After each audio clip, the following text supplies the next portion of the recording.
Very much, Mr. Chairman, and thank you to our witnesses who are here today. Digital assets are transforming the way Americans invest, they transact, and think about money. Today, more than 50 million Americans hold some form of cryptocurrency, making the United States one of the largest digital asset markets in the world by both user base and investment size. And nowhere is that momentum more apparent than in Texas. Our state has quickly become a hub for digital asset innovation, attracting investment, talent, and cutting-edge technologies from across the country. And despite this remarkable growth, the Internal Revenue Code still lacks a clear and comprehensive framework for how we tax digital assets. And as a result, consumers, innovators, and investors are left navigating a patchwork of rules that don't really reflect the realities of these emerging technologies. So from the taxation of mining and stocking to reporting requirements, fundamental questions remain unanswered about the character, the source, and the timing. Digital assets are more than just speculative investments. They're used as payment methods, as access tools for new online services, and as vehicles for exchange that bypass traditional intermediaries. For many, this technology offers a new way to store value, preserve privacy, and participate in a decentralized financial system, one not reliant on large institutions or central governments. So with all this in mind, unless Congress provides clarity in the tax code, we risk pushing this entire ecosystem overseas. So countries like Switzerland and Singapore are already establishing themselves as digital-friendly jurisdictions, and if we fail to act, we hand them our future of financial innovation.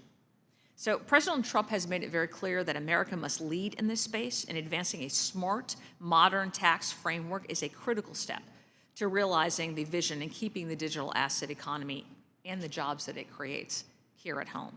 So this committee just delivered a resounding win for the American consumer, for the worker, and for businesses through this one big, beautiful bill, but our work that is reigniting the engine of the American economy is not yet over. Ms. Mersinger, can you please speak to the potential risks if Congress is not able to provide a comprehensive tax framework for the treatment of digital assets? Thank you for that question. And you hit on one of the main risks, which is losing the jobs and capital and innovation to jurisdictions overseas.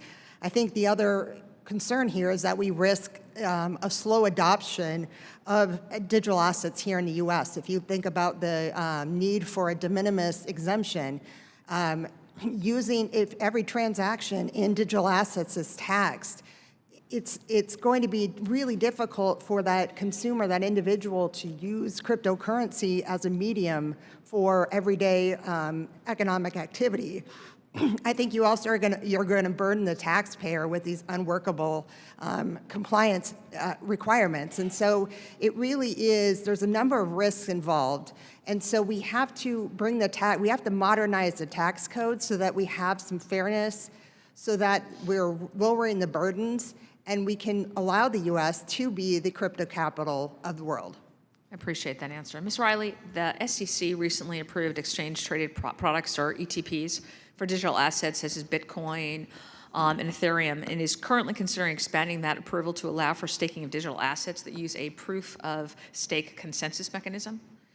What is the current tax treatment of ETPs, and why do staking and similar activities present challenges under the existing rules? Thank you for the question, Congresswoman. I do just want to highlight that ETPs essentially democratize the availability of digital assets. This is how many retail investors can access them. Most of them are structured either as grantor trusts, which is a tax construct, or partnerships. Grantor trusts allow the tax treatment to be consistent as though the holder holds the digital assets directly. Which provides simplification and efficiency for those individuals, but without needing the know-how to set up their own wallet. They can access this through traditional brokerage. They can hold this in their IRA. So it provides simplicity there while giving them the same consistent tax treatment as holding it directly. The grantor trust rules are old. They well predate the onset of digital assets. And they don't contemplate something as novel as staking. And many in the industry are working to try and get comfortable in an area that legislative clarity could provide